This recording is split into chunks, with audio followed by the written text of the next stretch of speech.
Mood. হ্যাঁ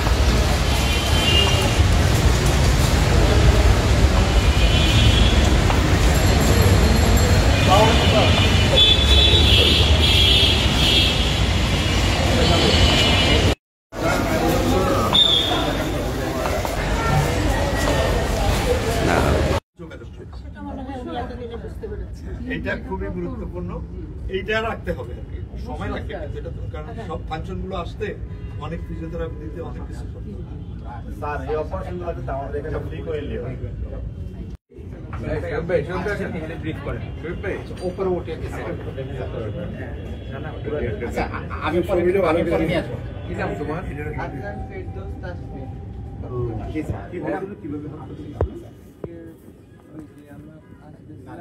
আমি কয়েকজন ছেলেরা যারা ছিল আমাদের ডাকিয়ে জিজ্ঞেস করতেছিল যে কই থাকো তোরা, আমরা বুঝলাম ভাই আমরা এখানে থাকি, এটা বলে আমরা তুলে যাবো। পরে আমাদের পিছন থেকে ডাক দিয়ে মানে বাড়ি দিকে বাড়ি যেমন কবিতা শুরু করছে। তো কোনোরকম ভাবে নিজের ফেস করার জন্য হাতটা উঠেছিলাম, এই হাতে পক করছে আর এই হাতে মানে ফেস বরাবর মারতে নিচ্ছিল। তো ওদেরকে দেখি যে মেন মিটিং না ওদের তাহলে কতজন ছিল? 15-20 জনের মতন হবে। তোমরা কতজন? আমরা 4 জন। জায়গাটা টঙ্গীতে বাসা টঙ্গীতে। কয় তারিখের কথা? 9 তারিখ সন্ধ্যা 9 স্যার এই পেশেন্টটা স্যার হলে যে বিকাল 5টার দিকে এই ঘটনাটা ঘটে, একদম এই বৃদ্ধাঙ্গলটা রেখে এই বরাবর সম্পূর্ণ পড়ে যায় স্যার। তো এটা হলো যে ওনারা তো পেশেন্ট যেহেতু উঠেছে, ওটা যে পরে বিচ্ছিন্ন হয়ে পড়েছিল আলাদা, ওটাকে উঠে পায় পরবর্তীতে ওটা পার্ট বাই আলাদাভাবে নিয়ে আসে। এর পরবর্তীতে আমাদের কাছে যখন পেশেন্ট আসে তখন হলো অলরেডি 11টা। নিয়ম হলো যে বই বলতে বলে 6 থেকে 8 ঘন্টা ম্যাক্সিমাম টাইমে হলো এটা জোড়া লাগে, কিন্তু হলো যে এটা হলো এক্সেপশনাল যে আমরা হলো যে 21 ঘন্টা পরে এটা রিপ্লান্টেশন করেছি। এটা হলো বাংলাদেশের মধ্যে রেকর্ড তো বটে এবং হলো বিশ্বের মধ্যেও আমরা কেস পেয়েছি একটা বা দুটো রিপোর্টেড কেস। তো আমাদের কাছে যখন আসে 11টায় তখন হলো যে পেশেন্ট আসলে পালস ব্লাড প্রেশার কিছু রেকর্ড করা যাচ্ছিল না, পেশেন্ট বালান্স ছিল, এত রক্ত পড়ে গেছে। তো তখন আমরা হাতের ব্যাপারে কোনো চিন্তা ভাবনা ছিল না, পেশেন্টের জাস্ট টিকানোর জন্য আমাদের ছিল। তারপর প্রজাপতিকে নিয়ে এই ব্লিডিং বন্ধ করি আর সাথে blood transfusion, multiple blood transfusion. Patient যখন একটু স্টেবল হয় পরের দিন সকালে, তখন আমরা চিন্তা করি যে ঠিক আছে এটা ট্রাই করি আসলে। কারণ হলো যে লাগবে এই আশাটা ছিল না আসলে, কারণ বইপত্র আমরা তো বইপত্র করে অভ্যস্ত, তো ওই অনুযায়ী কাজ করি। তো আমরা দীর্ঘ 2টা পর্যন্ত আমরা ওটি করে 2টার সময় আমাদের হলো যে রক্ত চলাচল প্রবাহ ঠিক করতে শুরু করি। ওটি চলে 4টা পর্যন্ত, এরপর আরো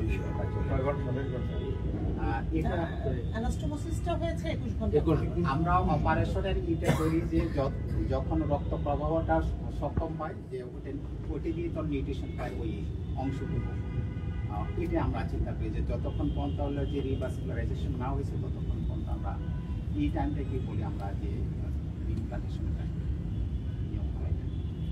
এটা এরকম ড্রেসিং কি প্রতিদিনই করতে হবে?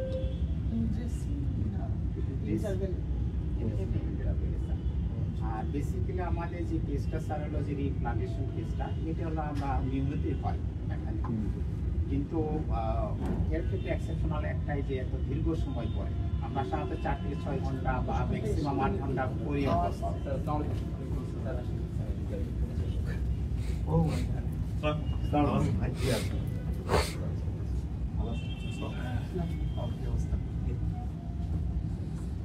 ওটা শুনছিলাম যে একটা বড় সাকসেস আপনাদের। হ্যাঁ, আমাদের এখানে ওইটাই যে জিনিসটা যে বুঝছে অনেক, কিন্তু মানুষ জানে না, আর এইটার বিশেষত্ব এটাই যে অনেক দেরিতে করা ফলে হচ্ছে সাকসেসফুল রেট। এটা সাধারণভাবে এত দেরিতে সাকসেসফুল রেট কম। এই সুবিধা যে আমাদের এখানে অনেকগুলো মানুষ ডেভেলপ করতেছিল,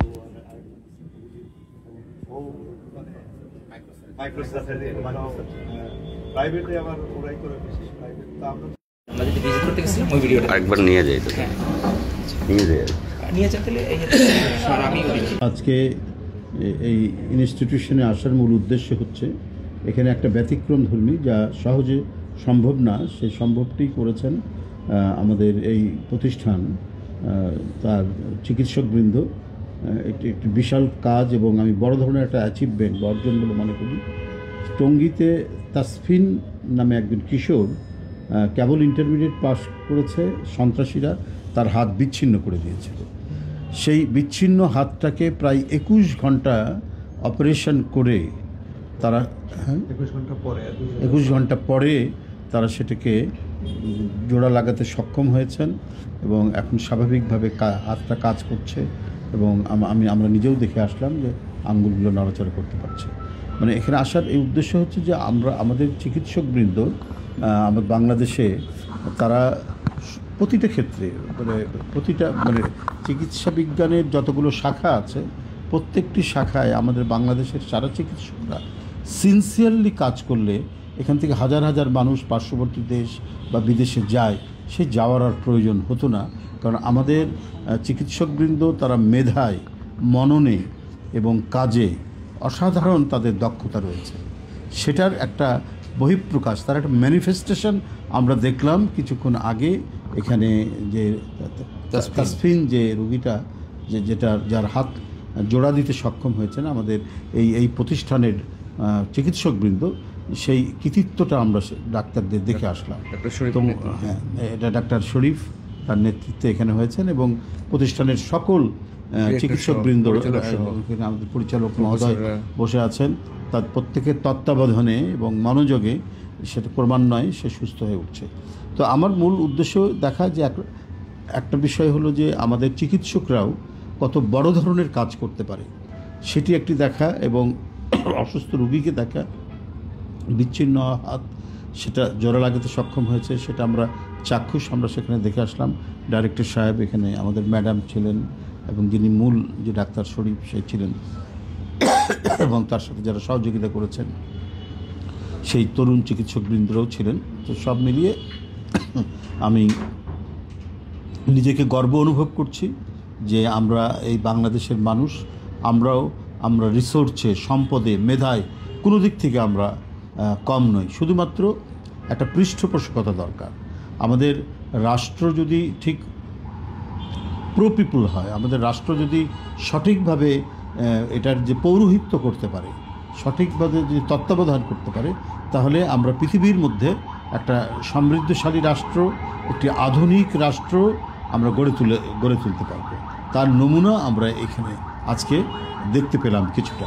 তো যাই হোক, আমি খুব দ্রুত তাসফিনের আরোগ্য কামনা করছি, দ্রুত সে সুস্থ হয়ে উঠুক এই কামনা করছি। আর এখানে পরিচালক সহ যারা এই টিমে কাজ করেছেন, শরীফের নেতৃত্বে ম্যাডাম সহ সবাইকে আমি আন্তরিক প্রীতি এবং অভিনন্দন জানাচ্ছি তাদের এই মহতি উদ্যোগ এবং তাদের এই নিষ্ঠার সাথে এই কাজটি সম্পাদন করার জন্য। ধন্যবাদ।